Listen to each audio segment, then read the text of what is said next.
we be free to smoke? Would you arrest a shoplifter? And is Rishi Sunak the man to change Britain? This is Politics Live.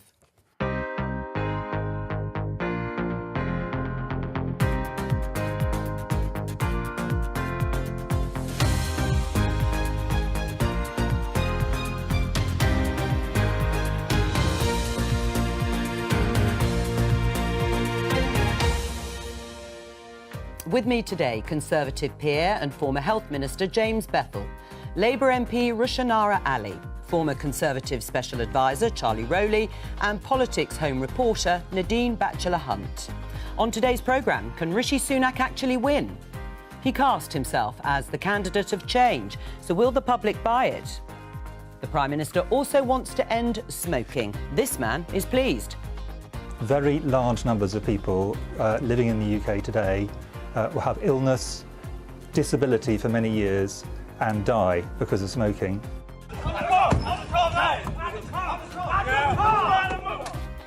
Members of the public tackle shoplifters in Essex. Should we step in?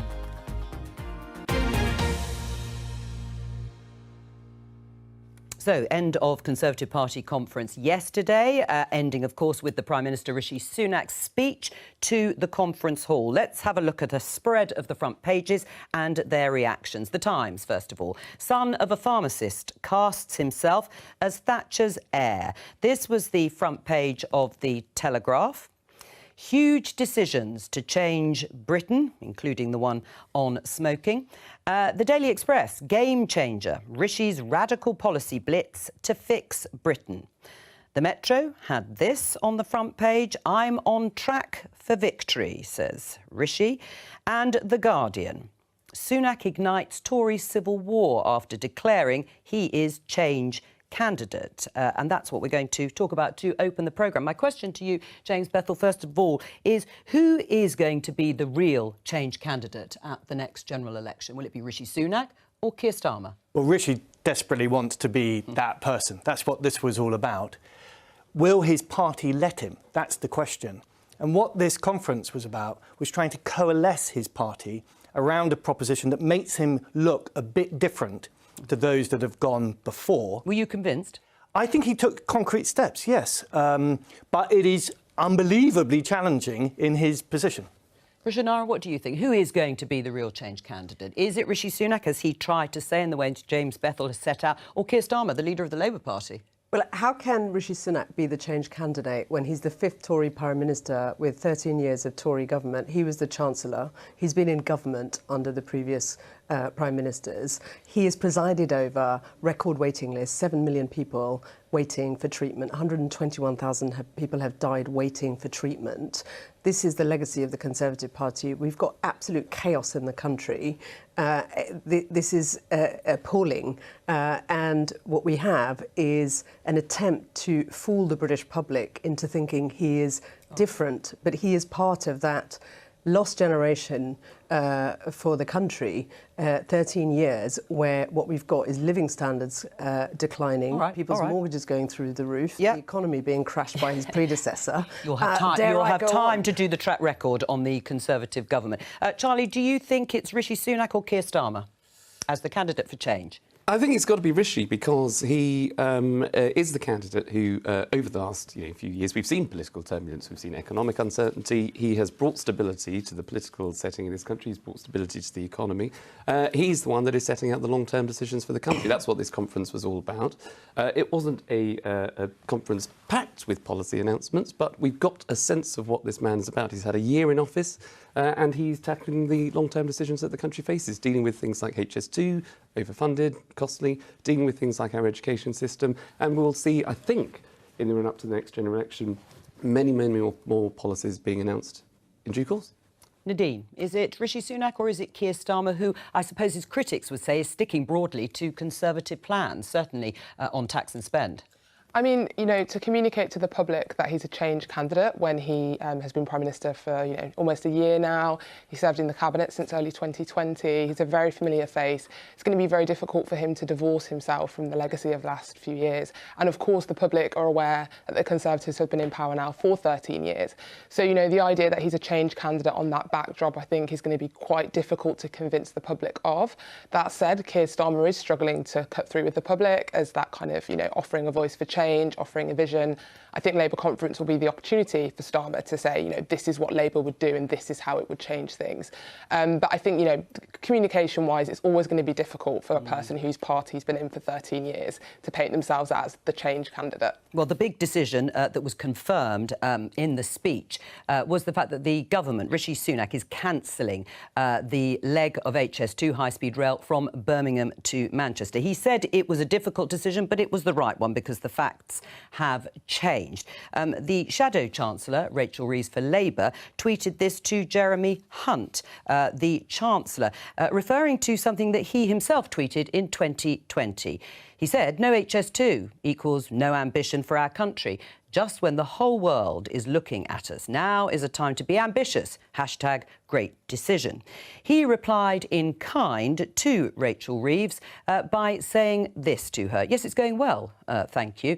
How is Keir Starmer?" referring to his opposition to HS2 in 2015. Let's take a look. He looks as if he's frozen there, Keir Starmer, but he does actually say, "I'm against HS2 on cost and on merit." Rushanara Ali, can anyone sort of claim the moral high ground when it comes to HS2? Well, Keir raised some issues that were legitimate in his constituency because of the disruption that was going to cause in his constituency, and he was reflecting on those points, and after careful consideration, he's made it clear that he did support HS2. And the wider point is that this is a long-term infrastructure project that had cross-party support, and it took a great deal of work to do that. And what we've got now is the chopping and changing, causing absolute chaos, which is very damaging for investor confidence at home and abroad, and it's damaging for future economic growth. So that's what we've got to really focus on. How do we get out of the economic mess that the Conservatives have put us in? And the answer is not to reverse long-term infrastructure projects. That sends the wrong message to investors. Well, Joe, do you agree with that analysis?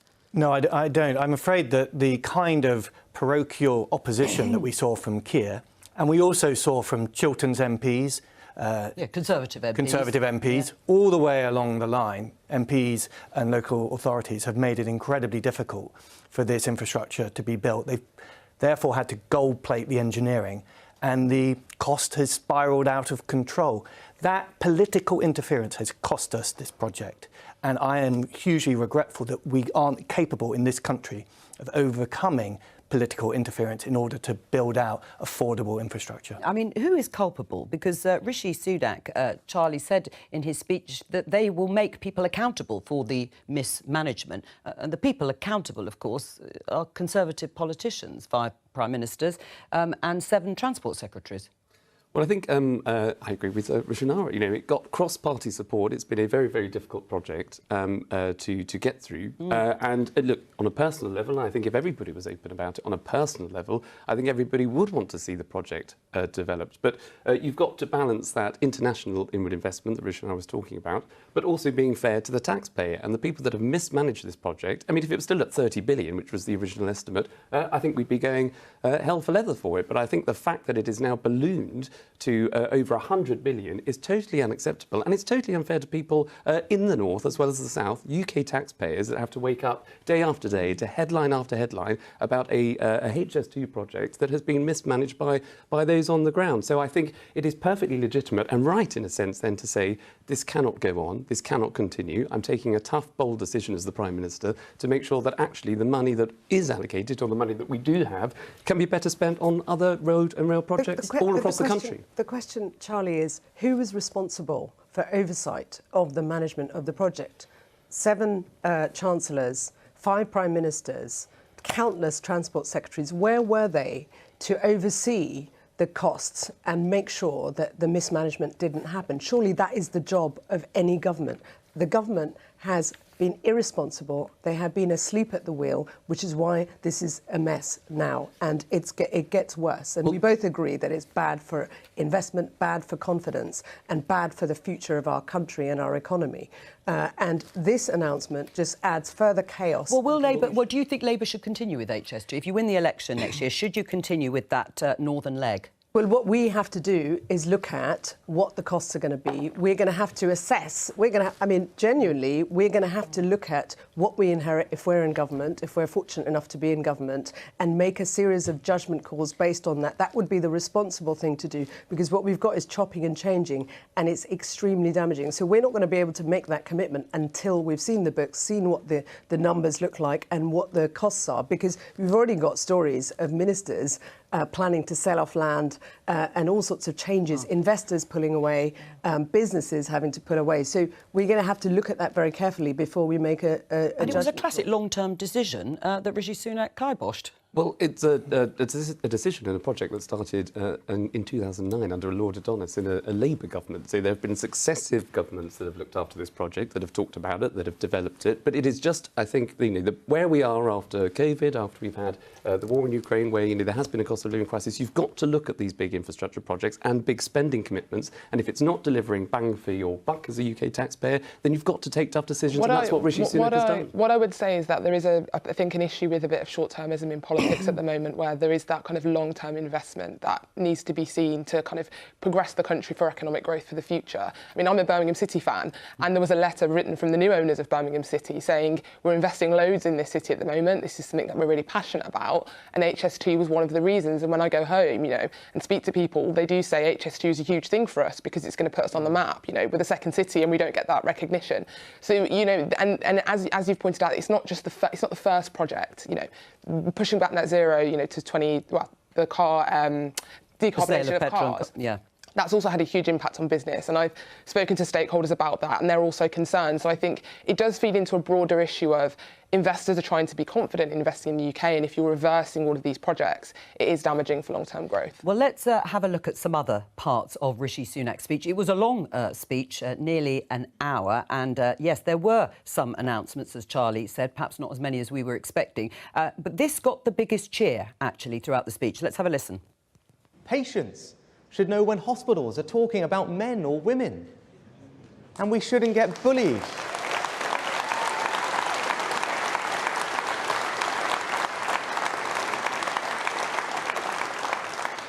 And we shouldn't get bullied into believing that people can be any sex they want to be. They can't. A man is a man and a woman is a woman. That's just common sense. What was the thinking behind saying that in that way? Well, I think, look, again, from my own sort of personal view, is that if you are transgender in this country, if you feel as though you've been born into the wrong body, making any change to live a happy, healthful, successful life as we all can enjoy, I think is the right thing to do. They should be encouraged. These people should be supported. And I absolutely think everybody agrees that. And I think the Prime Minister will also agree with that too. But I think what we've seen and what I think the Prime Minister was doing there was making sure that actually where, if you are transgender and if you're gender dysphoria and you're suffering in that sense, it is a very, very small proportion of the public. But the debate has become so widespread on political shows, on political programming within the media. It has caused huge amounts of concern and confusion within policies, whether it's in the criminal justice system, whether it's in hospitals, and it's extended to schools. So I think being absolutely clear about where policies should be directed, from men and women, where there are differences, particularly in the criminal justice system, in health and in education, I think that's a common sense approach, and I think that's what the Prime Minister was trying to articulate. What did you think when you heard that, Nadine? I thought it was another example of the Prime Minister able to say something that's kind of cost-free, like the citizens' arrest thing of shoplifters, and that knows it will play to a Conservative base that kind of wants to hear that sort of stuff. Ultimately, I think very few trans people, if any, believe they can actually change their sex. What they're talking about is gender. Gender and sex are very, very different. And I do worry that there is this conflation within political debate about this, and it's deliberately misunderstanding and effectively spreading disinformation. You know, transgender people make such a small proportion of the population. The stuff they have to go through, the discrimination, the violence, we really need to take the heat out of this debate. And I do think that what we saw from Rishi was playing to a specific base. I mean, probably got one of the biggest cheers of the entire speech. And actually, in real terms, it's not really going to affect people's lives. So I just think really important to take the heat out of this and remember that there are human beings at the heart of this that deserve to be treated with dignity and kindness. But James, do you think this is the sort of area that Rishi Sunak and the Conservatives are going to be pushing in the run-up to a general election? Because Nadine thinks it appeals to the base, put in that way. Well, I think it is tempting, but it would be a regret to me if they go down that route. I agree with Nadine. I hate hearing these kind of simplified, polarising comments because they lack all the nuance that this quite delicate, important debate needs. And Charlie put it very well. You know, there's a huge amount of sympathy for people in these situations. What we don't like is the way in which the debate has become inflamed. And I'd like to see it more love and consideration in the debate and less fire and heat. Is it a challenge to Keir Starmer, Rushanara Ali, to say something similar, or when he stands up next week in Liverpool? No, look, I agree with the panellists here, and I think we need to approach this debate sensitively, but we need to recognise that this debate has become very polarising and very divisive. And of course, those who are transitioning, those who are working through these issues need to be treated sensitively with dignity and protection, particularly with young people. So there is not the division that the Conservatives are trying to whip out. This is an attempt to try and whip up hostility.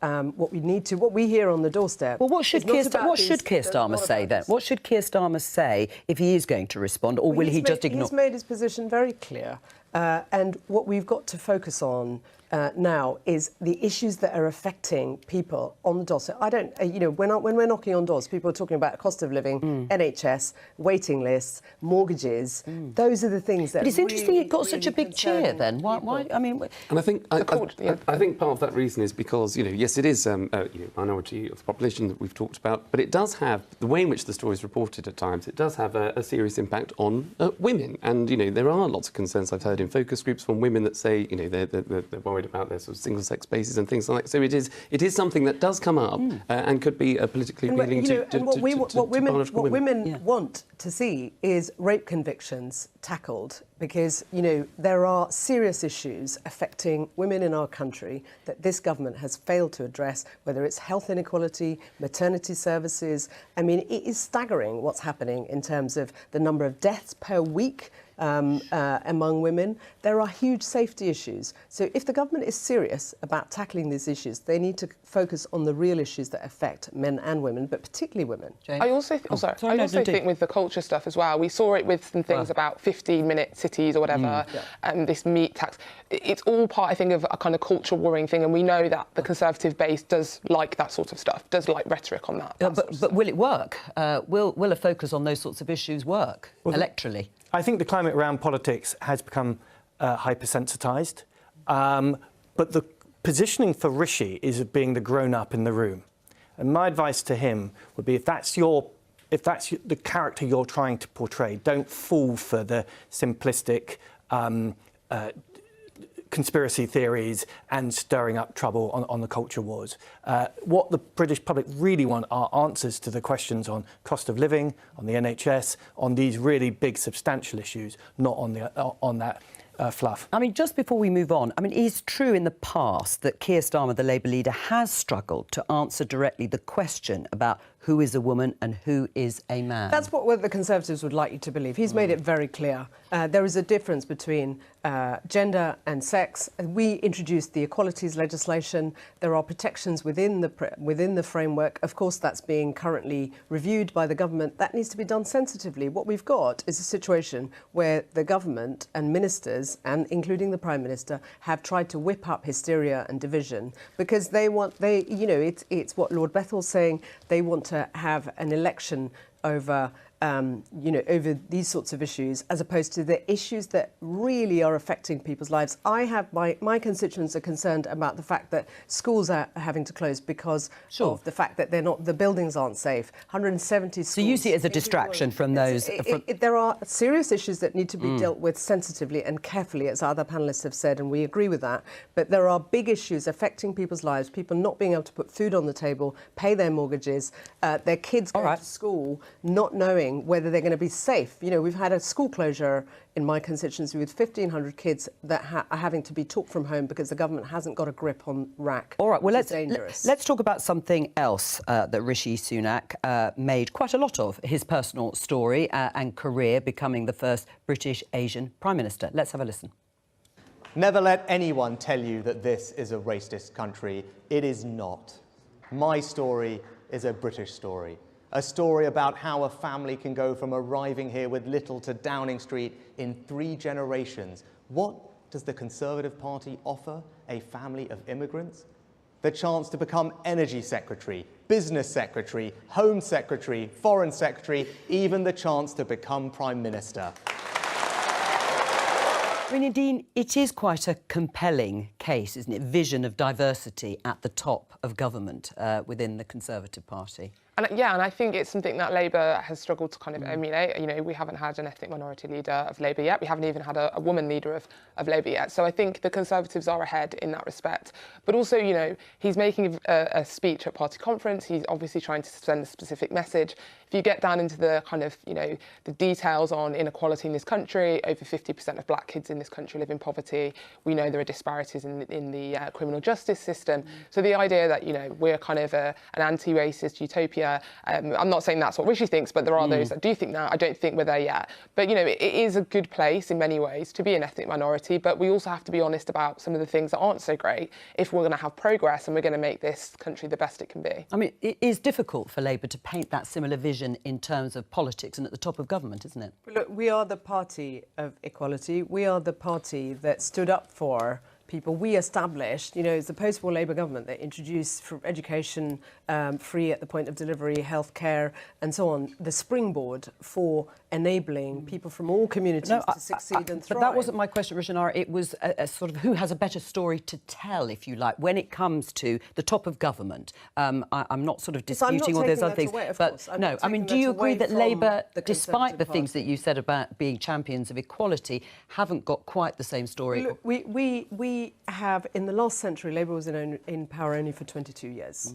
The Conservatives have had 5 prime ministers. They've been able to chop and change and have different prime ministers within the time, because of the length of time they're in power, to be able to... They've had more opportunities to have different leaders running the country. If we were in power for that long, no doubt we would be in a position where we could have more opportunities to have prime ministers from different backgrounds.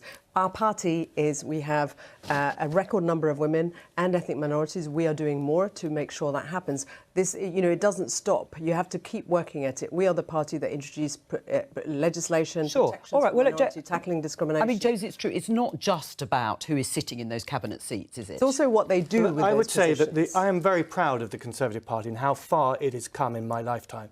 I remember when the Tory Party did have a lot of racism in it.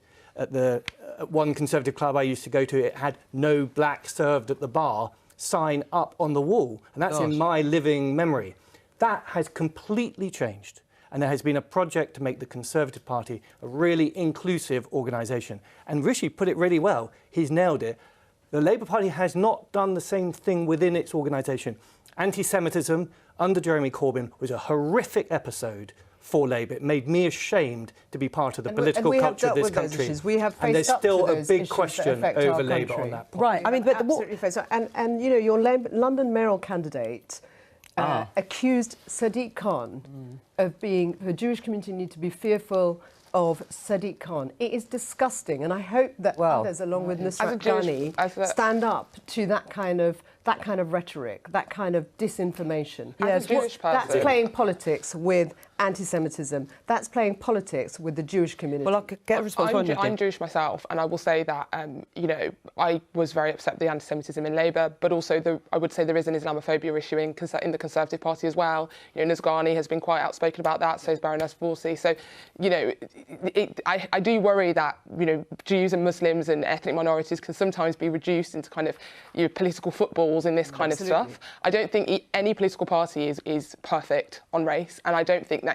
just because a leadership team in the Conservative Party is quite diverse, socially, economically, it's not particularly diverse. A lot of them are from private schools. But yeah, I just think we also have to be very, very careful when we start bringing up anti-Semitism in Labour or Islamophobia in the Conservative Party, that it doesn't turn into kind of a back and forth, and it actually is constructive. Because as a Jewish person over the last few years, I just haven't always felt that it has been a constructive conversation. The two things I'd say are just the second line in what Rishi said, that yes, he's very proud to be who he is as Prime Minister, but he's even more prouder that it's not a big deal. That just shows how far we've come as a country. And the Conservative Party hasn't been very good. If there's one criticism of the Tory Party that I have, is that we're not very good at shouting about those kinds of achievements. And there is no vacancy. There won't be a vacancy for many, many years to come until Rishi decides to leave. But if you look at the people that are being named as as people to succeed him, you're looking at Penny Mordaunt, you're looking at Kemi Badenoch, you're looking at Suella Braverman, perhaps, if you're on that side of the party. So, the diversity within the Conservative Party is there for all to see, and it's a shame that we just haven't seen that in the Labour leadership. Well, before we move on, James, I wanted to pick up with you on the issue and the policy announcement, the free vote that there's going to be on ending smoking eventually, year on year. Why stop there? Why stop there for Rishi Sunak? He seems to have a very different approach when it comes to tackling obesity. Well, I agree. Listen, the cheer that you heard in that conference hall was really striking. It shows that public health measures can be popular. I mean, if the polling on all of these measures are incredibly emphatic, 72% support for the New Zealand smoking ban, and even within the Tory party that theoretically is against the nanny state and banning stuff, he got a strong support. Tim Montgomery said he was warming to the idea. I never thought I'd hear the day that the membership of the Tory party would come round on that. So I think he should recognise that there are votes in trying to make Britain healthier, that mums and dads want their children to grow up into health. And I expect to see a lot more in this kind of area. Right. What would you like to see, then, when it comes to tackling the issue of processed foods, for example? Well, certainly on smoking, if I can just say on that, there is more scope for a smoking levy on the profits to pay for people to give up smoking. And I think people who sell cigarettes should be licensed. But then, as you say, in obesity, there are other things to be done. I think a levy on junk food, a highly processed food levy that put a spotlight, like the sugary drinks industry levy has done, on the contents of the food and generates money to help those who are fighting obesity would be a good place to start. Right, but Rishi Sunak has said he doesn't consider it to be the same level of public health risk as smoking. Well, I think we're seeing a politician who's on a personal journey. He is the fittest Prime Minister we've ever had in our history. He runs 10 kilometres in 47 minutes, and I'm personally quite envious of that. He's never drunk. He's never drunk any alcohol. He's never smoked a cigarette. He has an incredibly healthy life. I can't help feeling that we're going to hear more from Rishi Sunak in this area. Will you be voting for that eventual ban on smoking? We were the party that introduced the smoking ban in public places. We have made it clear that we want to create a smoke-free nation. We are very supportive of this policy, but there's a broader issue which is about what the government is doing to support the NHS. There are issues around waiting lists. There are issues around ambulances not getting to people dying needlessly because of the failure of this government to support the NHS, to make sure that they get the help they need. There's a workforce issue. Yes, that's been mentioned. Yeah, the workforce plan. But, 13 years into government, and what we've seen is the NHS on its knees. All right. Those issues haven't been addressed, and they need to fast let's look at the timetable for next week for the Labour conference. We will be there, of course. It's a little bit complicated, but you can see 11:30 to 1 o'clock on Monday, taking in the Shadow Chancellor's speech.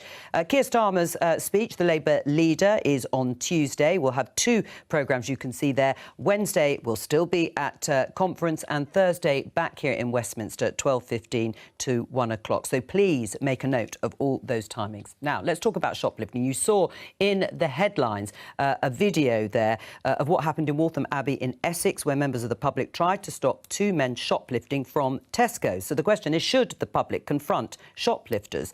Well, Policing Minister Chris Philp thinks so. Let's have a look. The wider public, including shop staff and security guards, do have the power of citizen's arrest. Do you think they should? Well, with the greatest respect to Chris, no, I think that's a terrible idea. Trying to apprehend someone is a hell of a thing to try to do. I worked for 10 years at the Ministry of Sound and was on the front gate when we had to try to make control of disruptive people. And I can tell you from personal experience, no one wants to be taken to a police station by a member of the public. All right, well, let's talk to Katie Bourne, the Police and Crime Commissioner for Sussex. Katie, you were on that panel, I think, with the Policing Minister, Chris Philp. What's your view? Should the public tackle shoplifters? I think we see it as members of the public increasingly on a daily basis. We see these shoplifters in amongst us. And I get the frustration that the public and the minister are feeling on this. But my advice is always your own personal safety must come first. And I'm at the moment with a whole group of retailers at a big conference in Leicestershire. And somebody from Tesco's was saying that they've seen in the last 2 years alone a massive increase in violence and assaults against their shop workers. So I think your own personal safety must always come first. How serious is the problem of shoplifting? Is it an epidemic in the way that the CEO of John Lewis, Dame Sharon White, has said? Well, without a doubt, from my own experience in Sussex, there's an awful lot of it happening. And there hasn't been enough robust interventions going in, whether it's from the police or from other organisations, to prevent those sort of opportunist shoplifters.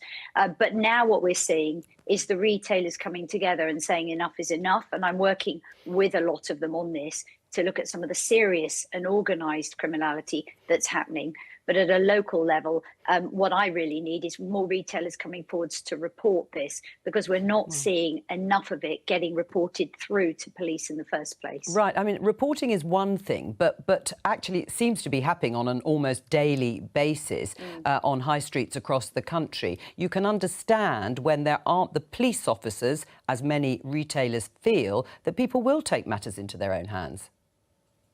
Well, so I've got a bit of an issue with this. So the police are very evidence-driven. And if they don't have the data that says this is happening in these stores across our patch, if they can't measure it, they can't tackle it. And I know from experience that less than 10% of what's happening is actually even getting reported to the police. So the more we can encourage retailers to report, the better. The police can then direct their resources there, especially where we're seeing an increase in violence and assaults, which we clearly have done over the last few years. What did you make, Charlie, of Chris Philp actually advocating that people perhaps should tackle shoplifters? Would you get stuck in? Well, I don't think I'm as qualified as Bouncer Bethel over there from the Ministry of Sound, so I don't think I'd be able to do much use. But Katie's absolutely right. You know, you shouldn't put yourself in harm's way if you're going to be hurt. But then, if you're, you know, a bit bigger than I am, and if you sort of see something taking place, you should, you know, it is totally unfair for the shopkeeper or the shop assistant to try and tackle it themselves. And I think if you're able to assist, maybe as a double act as opposed to independently, in a fair and proportionate way, just to prevent a crime, you know, it's all incumbent of us as citizens to maybe do our bit. But I mean, I can only, you know, think of the invasion of the Just Stop Oil protesters when they invaded the cricket pitch, and Johnny Burstow, you know, rugby tackled this crackpot and dragged him off. And I think the crowd went wild, because you want to see if you can intervene to stop things happening, then you should. Right. Well, what do you think, Rishanara? Intervening in the way that Charlie has said, or just letting people walk out the shops with stuff? I mean, it is just shocking that we're in a situation where the government's clearly lost control of the crime prevention agenda and has failed to take responsibility. What they're saying to people... But what would you do? All right, I accept that, but in this situation, would you step in? This is a DIY society. You do it yourself. I mean, that is dangerous. You've heard it, and you've heard from the experts, the people who are in the... I mean, basically, it's organised crime, crime gangs who are responsible, largely. There are serious reports about this. It needs police intervention. It needs proper support with community support officers that this government has completely got rid of. If we want to tackle these sorts of crimes, and they are damaging our high streets, they are damaging business, then the government needs to make sure there are policing resources available. The police are on their knees, by the way. Well, let me get... That's what's going on. It goes back to the failure of this government. Well, let's get Katie's response. What, you were shaking your head while Rushanara was talking? Well, I can't see you, but all I could hear was, with the greatest respect, a load of codswallop. This government has put more money into policing over the last why are they asking people to do it, 10 years than ever before. And if you let me finish, it's because, and the retailers will be the first to stand up and say, they haven't been reporting enough.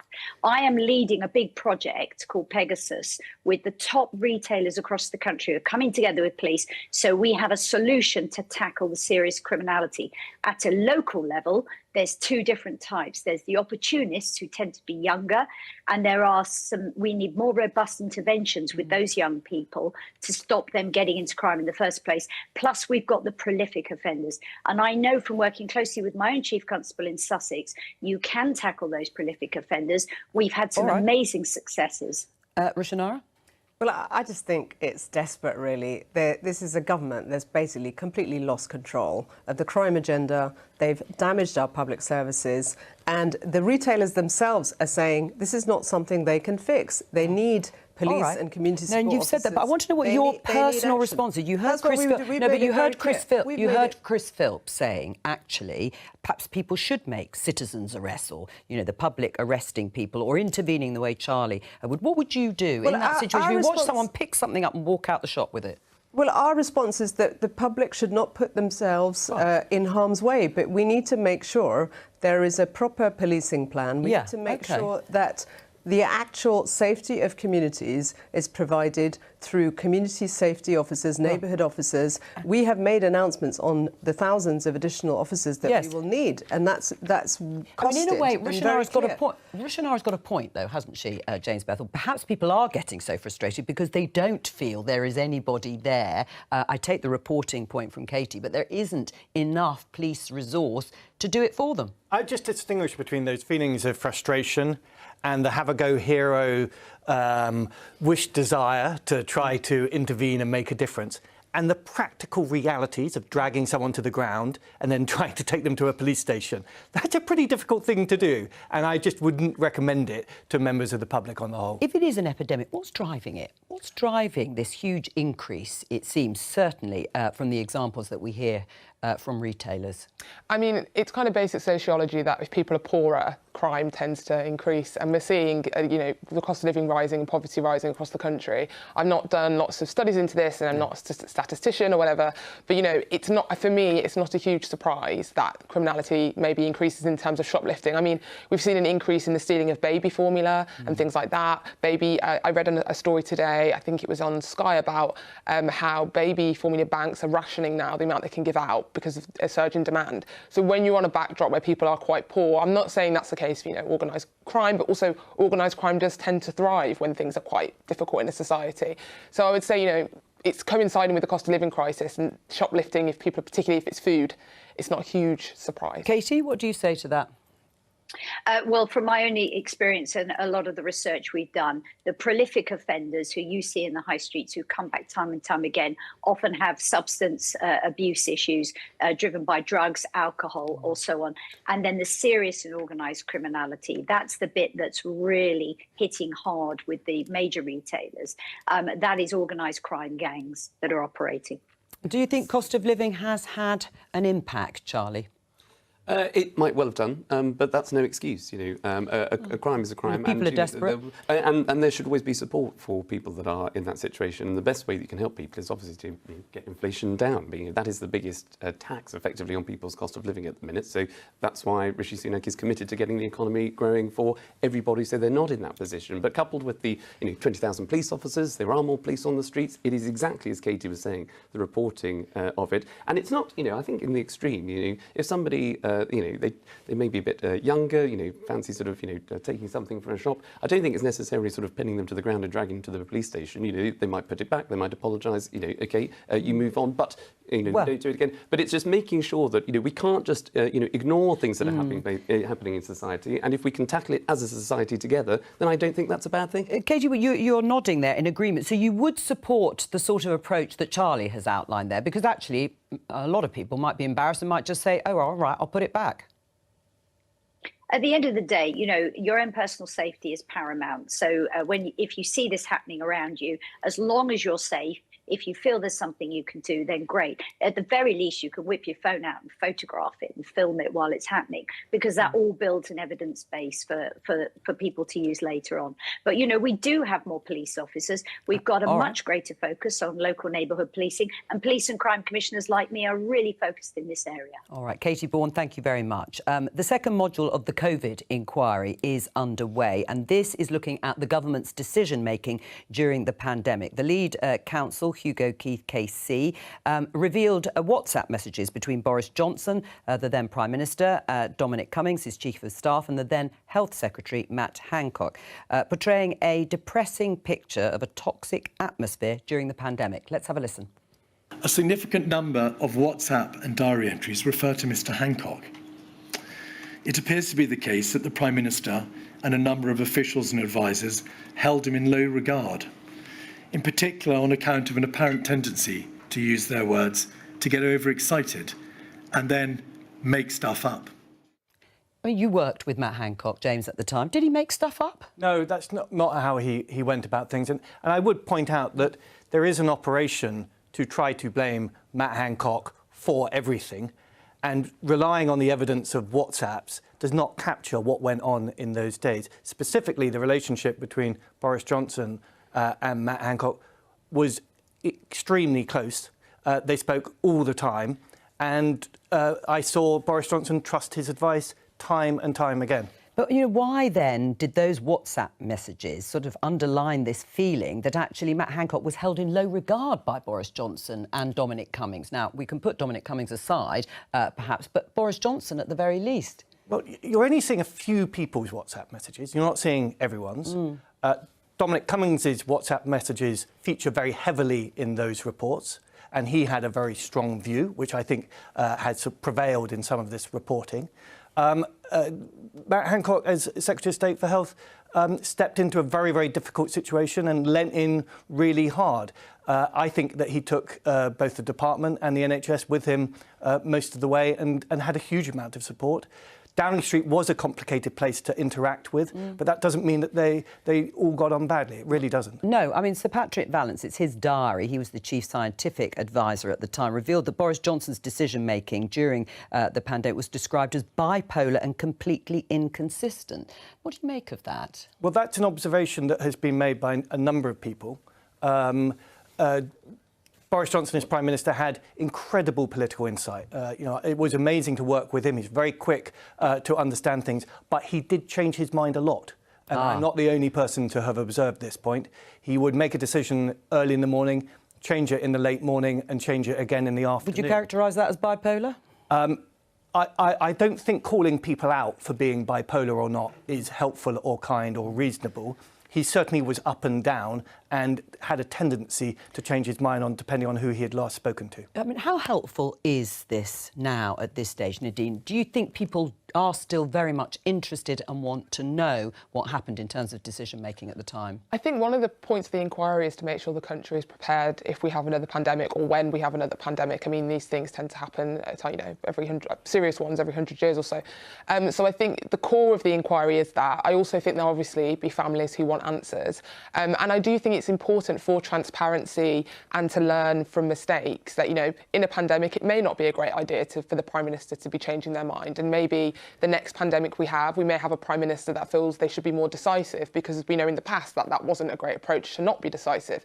So I think, we have to remember what the inquiry is for. It is for the victims and the families, but it is also to make sure that we don't have excess deaths and, the kind of early chaos we had when the pandemic started in 2020. We haven't got long. Very quickly, surprised, shocked by the revelations? Well, I've never said anything unkind about anybody on WhatsApp, so I barely use it. All right, you've made that disclaimer. Rushanara? I'm not at all surprised. And what we've got to remember is 220,000 plus people died during the pandemic. I had one of the highest death rates in my constituency. I've lost family members. Many in the country have lost family members. So we need transparency. We need the government and the Prime Minister to provide the information that's been asked of him. That's all we've got time for today. As I say, I will be in Liverpool next week for the Labour conference at the earlier time of 11:30 on Monday, and we'll have Politics UK tomorrow. Bye-bye.